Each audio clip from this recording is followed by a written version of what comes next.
As coaches, we know that some of the biggest hurdles to our team's success can come from off the field. Your team needs support to tackle the endless list of expenses, uniforms, training equipment, travel, and more. But raising that money can feel like a full-time job. Thankfully, there's Vertical Raise.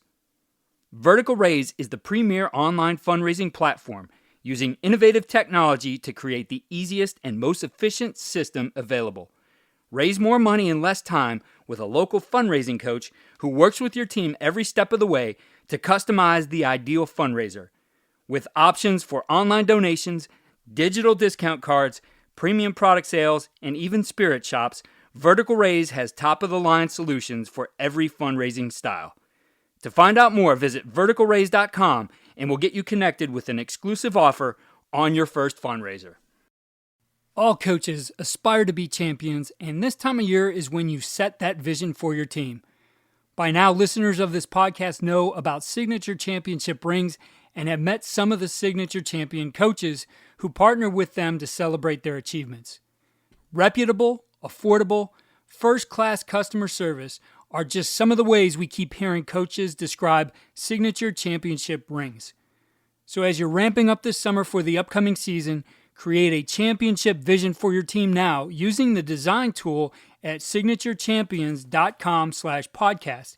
Give your team a visual to motivate their pursuit of a championship in 2024. And when your team has a championship moment to celebrate, we highly recommend consulting with Signature Championship Rings.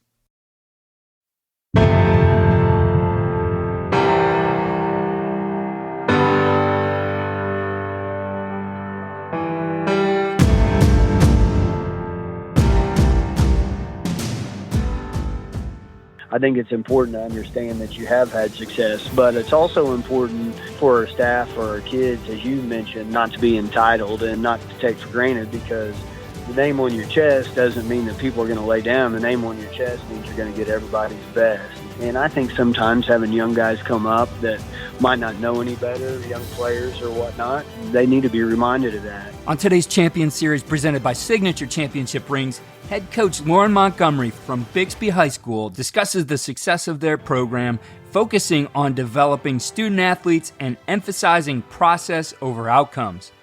They prioritize early foundational training, positive reinforcement, multi-sport participation, and consistent coaching. The program's strength and conditioning initiatives, a strategic offensive system led by offensive coordinator Tyler Schneider, and a culture of continuous improvement contribute to their 9 state championships. Coach Montgomery underscores the program's commitment to removing barriers and providing individualized support for student athletes' success on and off the field, fostering a growth-oriented environment. I've always been interested in the use of technology to make our jobs more effective, so I'm excited to continue sharing modern football technology with you here on the podcast. This innovative system leverages tendencies to improve self-scouting, game planning, and in-game decision-making at the speed of the game. Modern football stands out because it's a battle-tested platform used by teams at all levels, like 4-time national champion Bishop Gorman, the 5-time California state champion Folsom Bulldogs, 6-time Texas state champion Lake Travis, Cal football, and the CFL's Grey Cup champions, the Montreal Alouettes. So book a demo today to see why these teams trust modern football technology. Visit www.teammofo.com/demo and mention Coach and Coordinator Podcast or use the coupon code CC10 to receive 10% off your first year. On today's Champion Series, we talk with a champion who's won 9 of the last 10, including 6 in a row in Oklahoma, both in the 6A1 and 6A2 divisions, and that's the head coach at Bixby High School, Loren Montgomery. Coach Montgomery, we're really excited to have you here and talk some ball. It's excellent to be here. It's an honor. I've listened to the podcast quite a bit, and it's highly recommended among all of our peers. I appreciate that, Coach. So we're going to talk about the process for you guys. What are the things you focus on when you think about the process at Bixby High School? Well, first off, our entire program, we're going to focus on developing student athletes. Our mission statement is that we'll be the best program in Oklahoma at developing student athletes. And so one of the things that we try to do, we don't necessarily try to focus on the outcome. We try to focus on the process to get us there. And a couple of those things that we hang our hat on, probably the number one thing we hang our hat on is our strength and conditioning program. And so we do some things to incentivize getting kids stronger and making kids better athletes and making kids better students. And one of those things is our Club 225, where any kid in the program that can clean 225 pounds full clean from the ground in a squat is a member of Club 225. And each year we hang a banner on the wall with those. We had 8 back in 2010 when I became the head coach at Bixby. And last year we had 99 student athletes at the school, not all those football, but nonetheless incentivizing getting strong on the clean. We feel that the clean's important because it's dynamic, it's explosive, multi-joint lift, forces kids to be athletic. And so that's kind of why we chose that. If you're a coach in our program and you want to wear a 225 shirt or put a 225 sticker on the back of your car like the kids do, that's great, but you've got to recertify your Club 225 every single year. And so one of the things that we're known for, and I would say incentivizing the process, another thing that we do, we have what we call steak eaters. And, when we first took over the program, maybe we'd say if you had 80% attendance or 90% attendance or only missed 2 workouts, you didn't have to do the conditioning test at the end of the year, blah, blah, blah. But we want kids there every day. And what that created was kids treated it like vacation days and we'll miss 2 days and still not have to do the conditioning test. And so what we do now, if we have 28 workouts in the summer or 32 or whatever the number is, the kids that are here 100% of the time, no questions asked, are steak eaters. And we cook a big ribeye dinner for them at the end of the summer and give them a T-shirt that says steak eater real big on the back. So they have to answer what that means. And on the front, 100% attendance. So that's been really good for us. I think we've grown from 7 or 8 kids with 100% attendance when we started it to last year over 50. And it's challenging. We don't penalize kids for not being here, but we want to incentivize the ones that are here all the time. And I guess finally, incentivizing the process, during the summers, we're so busy and hooked up, we're going to recognize our SPA athletes of the week, what we call our rack that the kids compete at each and every week. The kids get preferential placement there. And then at the end of the summer, we do a deal called Night of Champions at the end of one of our youth camps. And we have platforms made, 20 platforms, and have them out on the high school field under the lights, DJ, cheerleaders, all of our youth players, parents out on the field. And the kids get 4 attempts to do their max clean. And it's loud. It's a competitive environment and kind of an opportunity for every kid in our program to get to compete under the lights during the summer, which you're limited to how much you can compete during the summer. So everybody loves coming out, watching their children do that. And then it's also pressure on the kids. So many kids hit 225 or hit PRs for the first time in their life on that night. So we kind of try to do some things like that are a little bit unique maybe to help our kids out and to help them be successful in that process. Yeah, I love that you chose the clean for that. Obviously, I think the most dynamic type of lift you can. And as you said, incentivizing them. And with that lift, I guess incentivizing athleticism and explosion, right? That's a lift that there really is no cheat on. You have to be able to do it the right way. You have to have some explosiveness. And certainly somebody at the high school level who could clean 225, regardless of their size, is going to have those attributes. My question to you is, in looking at your program and how this reaches down, what does it look like for your younger guys? When do you start teaching the clean in your program? And I guess what's some of the, methodology for you that becomes a focus? Because obviously the young kids get to know this. That Night of Champions, at the end of your youth camp, they see these older guys doing it. So when do they start to be able to work at that? It's funny that you asked that right now. I'm right outside one of our weight rooms where we have our elementary, what we call speed, power, agility guys training right now. And there's a group of 4th, 5th, and 6th graders in our big weight room. And every day they start off with PVC cleans as part of their deal. We'll do hinging, squatting, clean breakdown with PVC with those kiddos, teaching that movement. And then as they move on to 7th grade in our school system, we've got 7th grade strength and conditioning built into the school day for our kids, several hours with our high school head strength coaches And so those kids are beginning to lift and lift properly. We started the 7th grade group about 3 years ago, and now those kiddos are sophomores, and we're seeing better movement patterns. We're seeing better technique, kids getting stronger quicker because we're not having to step back and detrain them from bad habits. So we started young here in Bixby, and I think it's been one of those things that's really helped our program, but it's not a quick fix. It's definitely a crock pot rather than a microwave. I love the approach, too, that you take to incentivizing this. You said you're going to focus on the positive things, right? You're going to focus on the behaviors you want rather than punishing the behaviors you don't. So as the example of the steak eaters, 100% attendance, not penalizing kids, though, who didn't have that 100%, right? And giving them opportunities to excel, like things at the Night of Champions. How important is that focus to keep it on the positive side of things?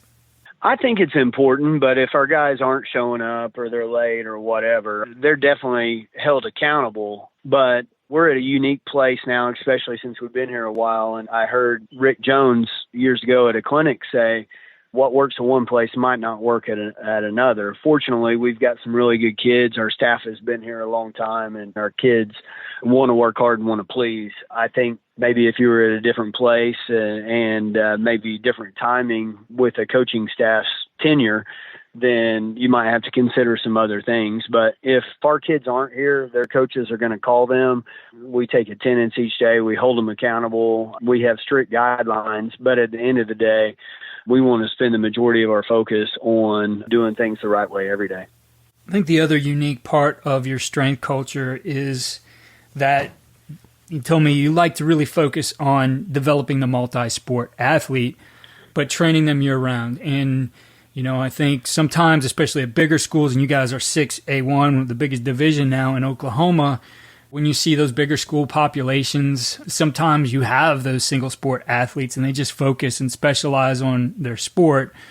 But you want to develop that student athlete. You obviously want them to have the experience of everything they can in high school. It's easy for us to get caught up and develop our programs that mirror what they're doing at the college level, but we got to remember these guys can have the experience of still training and doing other sports and competing. And I think, I've always said, I can only give you a certain amount of time during the off season in the weight room to get better. I can't give you the competitiveness of what you might do in basketball or wrestling, baseball, track, etc. Yeah, you're right. We have a graphic on our video board that we rotate through all the time that emphasizes 3-sport athletes. I think that's a big component. There aren't a whole lot of 3-sport all-state athletes anymore, but we do have some. And so many times, if a kid is point guard of the basketball team or what have you, or a great baseball player, he's going to be good at everything he does. And so we try to find ways to encourage those guys to be multiple sport athletes. I know a lot of times in club sports, they have people telling them that if they want to be as good as they can be, or scholarships or blah, blah, blah, that they need to specialize. But it's been our experience when kids transition from multiple sports that they're refreshed, they have success, they move better. I know our baseball coach, and we were state champions in 2023 with our baseball team, that when our football players get back over there, things change. The ball jumps off their bat, the tempo changes, and so he likes our guys to be multiple sport athletes. And how we've removed barriers to that is we have in-school strength and conditioning built into the school day. So what that kind of looks like, we're on a 6-period day, and athletics or football, baseball, whatever, athletics is 6th hour. So if a student athlete can take strength and conditioning in 3rd, 4th, or 5th hour, we enroll them in it. If they're taking multiple electives or whatever, they do a 0 hour, which essentially is the hour before school begins. And we start school at 8:45, so it's not a big issue for those 0 hour guys to be in during that time. And so many of the kids will end up taking blow-off electives anyway. Most of them would prefer to have a strength and conditioning class as one of those. And so we make sure that all of our student athletes at Bixby are enrolled in athletic strength and conditioning, unless there's a crazy circumstance, concurrent enrollment or whatever. But it's been really good for us to establish a strength culture at our high school, not just with our football program, but amongst our culture. And our coaches know that they're not having to lift kids after practice or they're having to call lifts off or this, that, and other. They can focus on sport because we're training our kids during the school day. So, Coach, it's been 6 in a row, 9 of the last 10 state championships. Certainly with that kind of success, there can be that tendency to, I guess, feel that entitlement. Hey, we're always going to do this, but it's important to celebrate each of those. How have you guys gone about celebrating those championships and recognizing and incentivizing that part of the process for you guys too, that, hey, we reached the ultimate pinnacle of what we can do here in football in our state? What is that like for Bixby?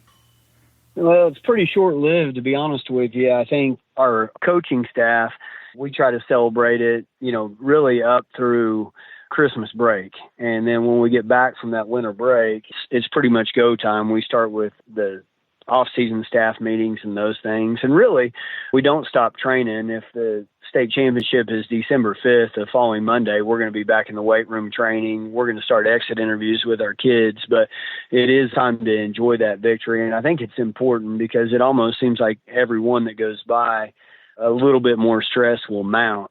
And I know that sounds crazy, but it is the case. And so I think it's important to understand that you have had success, but it's also important for our staff, for our kids, as you mentioned, not to be entitled and not to take for granted, because the name on your chest doesn't mean that people are going to lay down. The name on your chest means you're going to get everybody's best. And I think sometimes having young guys come up that might not know any better, young players or whatnot, they need to be reminded of that. It's not just something that happens. I think I saw the quote, ring fingers have calluses, or rings are put on calloused hands, or whatever that T-shirt I saw the other day said. And I think there's a lot of truth to that. Definitely. So for you, I mean, you're running out of fingers to put rings on, but Signature Championship Rings, the sponsor of our series here, I know has been your ring provider here. Would love to hear about your experience with them. Yeah, Chad and his crew have been with us for a long time. I think they've done 7 of our 9 rings, and they've done a really good job. Number one, competitive in price, and I think that's important with kids from all different socioeconomic backgrounds on your team. And then they provide a quality product. In fact, this year, we let our seniors choose what they want on the ring. We just throw them in a room, and we kind of have one of our leaders be the note taker and come back and talk to us. And they'll do a drawing, we'll adjust it, do a drawing, adjust it. And this year, they chose a ring design that I hadn't never seen before. And Chad and Nate and all the guys there at Champion Signature were able to put that together, and it looked phenomenal, and our kids just love it. Coach, in looking at Bixby and beyond the state championships, I know one thing you guys have become known for is your high-powered offense, and obviously Tyler Schneider doing a great job as your offensive coordinator. For you guys, it's a lot of multiplicity coming in, personnel groups, the way you shift, the way you motion. We'd love to hear a little bit about that part of your offense. It's been fun. Coach Schneider's been our offensive coordinator now. He came my second year at Bixby, so going on 14 years. And it's just so fun to work with a staff that's been together for a long time. And we were young men when we started this, and now we're go to a coach's clinic and look around, and we're becoming some of the older ones. But it's been fun to watch the progression of our offense and watch it grow, watch Tyler grow. And somewhere along the lines, we were at a clinic, and maybe Matt Campbell or someone spoke and talked about players, formations, plays. And, that's something that we try to hang our hat on. You got to get your best players the ball. We try to use multiple formations and personnel groups to dress up what's going to be a relatively simple play menu. And so we've done that, and Coach Schneider's found some pretty simple ways to get to that with our kids and develop that. And then also is just extremely creative. He's a junkie, a football junkie. He watches film nonstop. He doesn't play golf. He doesn't fish. Doesn't do anything like that. He does football. And so it's just fun to pick his brain. It's fun to sit in the same film room with him, and it's fun to work with him. But he's done an excellent job with the progression of our offense over the years. And each year I feel like we become a little more difficult to defend. So players formation plays a big Mount Union thing, part of Larry Karras's philosophy, Hall of Fame coach there. Something I certainly was familiar with in having competing against them, but also seeing Larry talk in clinics. And I think it is a great way of thinking, really not just about offense, but how you put together anything in this game, whatever phase of the game it might be, offense, defense, and special teams. So have you guys made players formation plays your own and thinking about this and how it fits into those athletes you develop and into getting them onto the field? I think the cool thing about high school ball is that you don't recruit athletes, and you have the kids that live in your school district and you have the kids that you have. And so one of the exercises I know both Coach Schneider and then Coach Flowers, our defensive coordinator, do with the offensive and defensive staff at the beginning of the spring when we start our spring ball planning meetings is, hey, let's rank our players. And for example, offensively, if it's a year that maybe 4 of your top 10 guys are offensive linemen, maybe your offense looks a little bit different than if you've got your top 4 guys are wide receivers. And so it's basically an exercise where we sit down and say, okay, who are we? What are we going to be good at? Defensively, are all of our guys extremely fast, and we don't have any defensive linemen on those, on that first 10 or 15 guys. Well, then maybe we need to look at taking a little bit of a different approach as we plan in the spring and fall. And so it's kind of an exercise that I know both of those guys do that allows us just to kind of look at what we have coming. And then from there, we'll adjust and we'll build. We don't completely retool offense or defense. We have obviously the same system. However, we will take maybe a different approach based on the kids that we have coming. For you as the head coach, having 2 strong coordinators who are going to handle those phases of the game, what role do you take beyond, you talked about being the culture driver, the process driver. What role do you play in the game management, in bringing these things together in all phases of the game? Yeah, that's a good question. Sometimes I ask myself that same question because we have a veteran staff and such a good staff. And first off, I think my role is to remove barriers for them, just give them an opportunity to do their thing, get out of their way, or get problems out of their way. And I know that sounds super simple, but if you have really good people, you need to find every way you can to help them be successful. And then I give broad guidelines of who are we, what are we going to be known for, what are we going to stand for on the field, what's our calling card when another team is talking about Bixby Spartan football, what are they going to talk about? But outside of that, I try not to get too deep into a certain game plan. If we're doing something that maybe I have questions about, I'll ask those questions. But, generally our guys and myself are pretty well aligned. When you look at Bixby's track record here, again, 9 of the last 10, 6 in a row, the word that comes to mind is consistency. You guys have found a way to be consistent at an elite level. And I know you really think about this in terms of your coaches too, because I think coaches drive consistency. And for coaches, it's individual, and it's also how you're able to provide that consistency and help your players have that consistency too. Would love to hear your philosophy on that. Yeah, first off, I think as anything goes, I've got to be consistent as a leader. And it sounds simple and easy to say, but a lot of people have trouble with being consistent. So I think it's important that I'm present every day. I think it's important that, and I'm not saying I always have it right, but that I don't have crazy mood swings and guys don't know what to anticipate from me. And likewise with the coaches, I think, number one, we have to lead ourselves well. And then I think the next thing is find ways to remove the barriers for success for your players. Like, for instance, if a kid has a crazy home life or crazy situation, you find a way to hopefully get that student athlete to the workouts, to school. Maybe it's with their grades, and they're a student athlete that has trouble with turning their work in or whatever the situation is. And so we kind of put it on our coaches to hold those guys accountable, whether it's a reminder call, whether it's, monitoring their grades. If we have an at-risk student athlete, let's monitor his grades so as soon as a 0 pops up, we're on top of it. Whether it's pre-wiring mom and dad, football, they might not know football. Football might not be important to them. And so part of my job is developing that relationship and bridging that gap for the parents, letting them know what's coming so that hopefully everyone in our program can be just a little bit more consistent. And it's not always easy, and sometimes holding the kids accountable for that has a tendency, some of them, to maybe push them away, and that's unfortunate, but I think that's the way it has to be with your staff and your players. Coach, I appreciate you giving us some insight and a peek into your program.